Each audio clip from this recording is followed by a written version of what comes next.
আজি আছোঁ আমি তিনচুকীয়া কচুজান শ্মশান ঘাট। এটা ডে জ্বলোৱাৰ আগতে আপোনাক প্ৰিপেইড গেছ ৰিচাৰ্জ কৰিব লাগে, তাৰপিছতে আপুনি ডে জ্বলাব পাৰিব। প্ৰাইচটো যথেষ্ট বেছি, 2000 ওপৰ। আৰু এইটো নতুন সমস্যা এটা আহি পৰিছে আমাৰ সমাজত, হিন্দু সমাজত। গৰীবত মানুহে এফৰ্ড কৰিব নোৱাৰে, তেওঁলোকে পইচা দিব নোৱাৰে, 2000 ৰিচাৰ্জ কৰিব নোৱাৰে আৰু কষ্ট পায়। কেইবাদিনৰ পৰা বিবাদ চলি আছে, আহক ৰাইজৰ পৰা জানিব চেষ্টা কৰোঁ। কি অসুবিধা হৈছে তোমালোকৰ?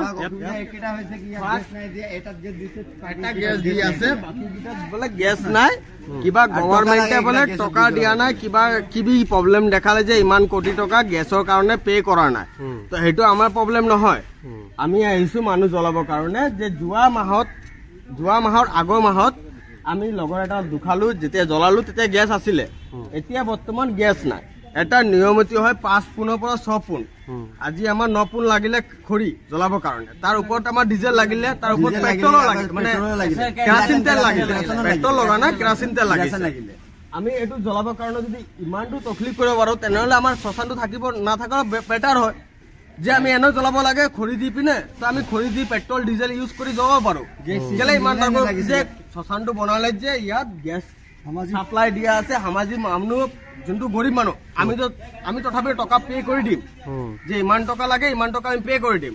আজি আমাৰ পৰা গৰীব মানুহ আহিছে, যদি গৰীব মানুহ পে কৰিব নোৱাৰে, সিহঁতে যদি গেছ খৰি যদি কিনিব নোৱাৰে, 2 পইণ্ট যদি খৰি কিনিব পাৰে, সিহঁতি কেনেকুৱা জ্বলাব? আজি গেছ থাকিলে তেতিয়া সিহঁতি 2 পইণ্টতো মানুহ জ্বলাব পাৰিব, যে হিট বঢ়াই মেলি। আজি ইয়াত 2 পইণ্টত আমি 9 পইণ্ট লাগিছে। 9 পইণ্টৰ কাৰণে কোনে দায়ী হ'ব? সিহঁতি কয় যে গভৰ্ণমেণ্ট মানে পে কৰা নাই। তো আমি জানো যে গভৰ্ণমেণ্ট পে কৰিছে, কিন্তু ইয়াতো কিবা এটা ৰুল থাকিব লাগে ন, যে ইয়াত এনেকুৱা হৈ আছে, এনেকুৱা প্ৰব্লেম হৈ আছে, যে এইডোখৰত নাজানো যে কি হৈ আছে কি নাই, কিন্তু এইডোখৰতো প্ৰব্লেমটো চল্ভ হ'ব লাগে। যে যিমানে আমাৰ অসমত, যিমানে আমাৰ তিনচুকীয়া ডিষ্ট্ৰিক্টত বা তিনচুকীয়াৰ মানুহ আছে যে গৰীব মানুহ, ইয়াতে জ্বলাব। হিন্দু মানুহ আমিতো আৰু বেলেগ জাতি নহয় যে আমি মানুহ গাড়ী, আমাৰতো জ্বলাবৰ কাৰণে ইয়াতে আহিব লাগিব। তো ইয়াত যদি অলপ ফেচিলিটিটো থাকে, তো আমি বুলি কোৱা নাই, বেলেগ কাৰণে সুবিধা হ'ব। এনেকুৱা হ'ব যে মানুহে যোনটো মানুহ টকা খৰচ কৰিব নোৱাৰে, সেই মানুহটো 2 টকা কম খৰচ কৰি, কিছুমান মানুহ থাকে যে টকা নাই, কিন্তু সেই মানুহটো কোনোবা নেৰে যে আমি মোৰ মানুহটো দুখাইছে, মই মোৰ ওচৰত টকা নাই, মই পানী এনেকুৱা থাকে। আগৰ টাইমত আছিলে, কিন্তু সেইটো টাইমত কি আছে, আমাৰ ইয়াত গেছ আছে, যে তোমাৰ ওচৰত টকা নাই কিন্তু তুমি গেছত চল্ভ কৰিব পাৰিবা। কিন্তু আজি সেইটোও নাই, আজি অকল সেইটোত আছে। সেইটোত কেলে আছে? যদি এটাই প্ৰব্লেম হ'ব লাগে, তো গোটেইকেইটাতে প্ৰব্লেম হ'ব লাগে। যদি গেছৰ প্ৰব্লেম থাকে, তো গোটেইকেইটাতে হ'ব লাগে। অকল এটাতে কেলে আছে? আপোনালোকে কিবা দায়ী আছে যে আমি এনেকুৱা মানুহ জ্বলাই আছো, আমাৰ প্ৰতি এনেকুৱা টকা লাগে, তো আমিতো দিমেই। আমি দিম নিদিও বুলি আমি কোৱা নাই। কিমান টকা লয় প্ৰথম চুলাটো জ্বলাবৰ কাৰণে? 2700 সিহঁতি লয়। কিমান ঘণ্টা কাৰণে দিয়ে?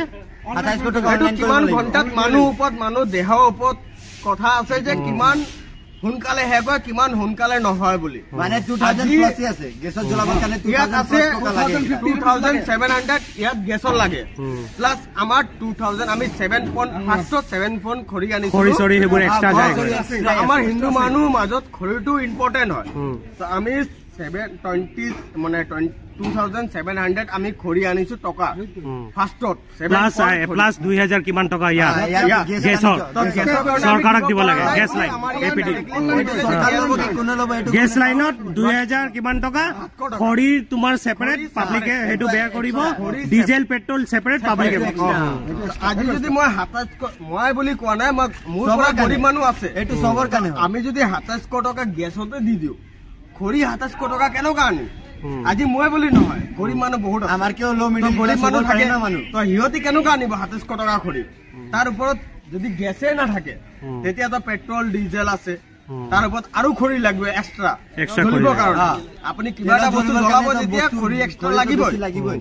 তো ইয়াততো অলপ মানুহৰ নিজৰ মানে বুদ্ধিটো থাকিব লাগে ন যে নাই ইয়াত আমি অলপ কম কৰি দিওঁ ইমান ইয়াত অলপ আমি মানে মিলাই পিনে বস্তুটো কৰি দিম যে গৰীব মানুহৰ কাৰণেও সুবিধা হওক আমাৰ ধনী মানুহৰ কাৰণেও সুবিধা হওক বস্তুটো থাকে ন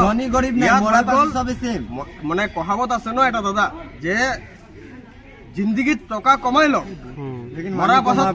মৰাৰ পাছত টকা লৈ যাব নোৱাৰে কিন্তু এই শ্মশানত টকাটো লাগিবই তুমি কি কব বিচাৰিছা আমাৰ মাননীয় বিধায়ক সঞ্জয় কিষাণক আৰু চৰকাৰক তোমাৰ আহ্বান কি থাকিব আমিতো জ্বলাই দিলো দুখীয়া মানুহৰ লাগে আমি জ্বলাই দিলো কিন্তু নেক্সট যোনটো দুখীয়া মানুহ আহিব তাহাঁতৰ কাৰণে অলপ সুবিধাটো হ'ব লাগে ঠিক আছে আমি ইমানটো বুজি পাওঁ গেছ লাইনৰ টকা এইখিনি চৰকাৰকে দিব লাগিব ইমানটো বুজি পাওঁ কি গেছ লাইনৰ টকা চৰকাৰক দিব লাগিব লেকিন টকা ল লেকিন লিমিটত ল আজি 2700 টকা লাখ দি আছে 10,000 টকা বহুত বেছি আছে যে 500 টকাই দি দিয়ক যে 500 টকাটো সহ্য হ'ব দুখীয়া কাৰণে গেছ জ্বলাবৰ কাৰণে ইমান টকা চৰকাৰ যদি বেলেগক দিব পাৰে আপুনি দিব পাৰে শ্মশানতো দিব লাগে এইটো আমাৰ হিন্দু মানুহকেইটা মেইন ইম্পৰ্টেণ্ট জাগা আমাৰ শ্মশানতো সুবিধা লাগিবই কিন্তু ইয়াত 2700 টকা বহুত বেছি হৈ গৈছে ছাৰ আপোনাক মই ইমানটো কৈছো আজি আমাৰ কাৰণে বুলি নহয় আমাৰ পৰা দুখীয়া মানুহ যোনটো আছে সিহঁতৰ কাৰণে ইমানটো ছাৰ ইমানটো মই বিচাৰিছো যে সিহঁতৰ কাৰণে সুবিধাটো কৰি দিয়ক যে নেক্সট টাইম কোনোবা হিন্দু মানুহৰ আপোনালোকে কৈ থাকে যে হিন্দু বাচাও ভাৰত বাচাও ইমানটো কৈ থাকে কিন্তু আজি ইমানটো কৈ আছো ছাৰ আপোনালোকক যে ইয়াত সুবিধাটো টৰ্চাৰ দিব নালাগে আমি কি বিচাৰো যে আমাৰ ঘৰৰ মানুহটো কষ্ট নাপায় যেতিয়া গৈ আছে তেতিয়া কষ্টটো পাব নালাগে কষ্টটো এতিয়া পালে তেতিয়া বহুত বেয়া লাগে তো আমাৰ কাৰণে ইমানটোৱে আছে ছাৰ যে চবৰ কাৰণে একেটাই নিবেদন যে চবৰ কাৰণে গেছ চাপ্লাইটো এলাউ কৰিব লাগে যে চবক দিয়ক এই সাহায্যটো আপুনি চবক দুখীয়াৰ পৰা ধনী মানুহক কৈ দিয়ে যে ধনী মানুহক কৈ দিয়ে তোমাৰ কাৰণে ইমানটো লোন মাফ হ'ব নালাগে ইয়াত মাফ হ'ব লাগিব চবৰ কাৰণে ময়ো টকা কমাও হিৰো টকা কমাই দাদাও টকা কমায় চবৰ কাৰণে এটাই কথা যে টকা চবেই কমায় এতিয়া জৰুৰী নোৱাৰো কিন্তু দেশৰ যে লাষ্ট আপোনাক যে ভোট দিলো মই সেইটো পুৰুষি থৈ মেলি ইয়াত যে আপুনি গেছটো দি দিব সেইটোৱে মই বিচাৰিছো আপুনি চাই পাইছে 3টা চিটা অনলি প্ৰথম চিটাটোৱে এক্টিভেট হৈ আছে গেছ পাইপলাইনত আপুনি ৰিচাৰ্জ কৰিব তেতিয়া দেই জ্বলাব পাৰিব এই হ'ল আমাৰ পবিত্ৰ স্থান শ্মশান তিনিচুকীয়া কচুজান চৰকাৰে ডিফাৰেণ্ট ষ্টেপ ল'লেহেঁতেন ৰিকভাৰী কৰিবৰ কাৰণে পইচাই সকলো বস্তু কিনিব নোৱাৰে এইটো হিন্দুৰ এটা ডাঙৰ পবিত্ৰ স্থান নানান ধৰণৰ চৰকাৰে আঁচনি দি থাকে ফ্ৰী ছাবচিডাইজ কৰি থাকে ইয়াতো তেওঁলোকে কিবা এটা পদক্ষেপ ল'লেহেঁতেন ফ্ৰী ৰাখিলেহেঁতেন যাতে গৰীব মানুহে কষ্ট নাপায় সোনকালে যাতে তেওঁলোকে কিবা পদক্ষেপ লয় আৰু ইয়াত যাতে কোনো বিজনেছ নচলে কোনো যাতে ৰিচাৰ্জ কৰা এইবোৰ পদ্ধতি যাতে নচলে আৰু ফ্ৰীত মানুহ যাতে দেহ জ্বলাব পাৰে আমি আশা ৰাখিছোঁ সংগঠনো মাত মাতিব বহুত সংগঠন আছে হিন্দুৰ কাৰণে কাম কৰি আহিছে এতিয়া সময় আহিল হিন্দুৰ কাৰণে কিবা এটা কৰা আৰু কষ্টমুক্ত কৰা এয়া হ'ল গেছ কোম্পানীৰ ন'টিছ লগোৱা হৈছে শ্মশানঘাটৰ ভিতৰত সকলো বস্তু ইয়াত লিখা হৈছে আপুনি স্কেনাৰো চাই পাব এয়া হ'ল স্কেনাৰ আপুনি স্কেন কৰিব পইচা দিব তেতিয়াই জ্বলাব পাৰিব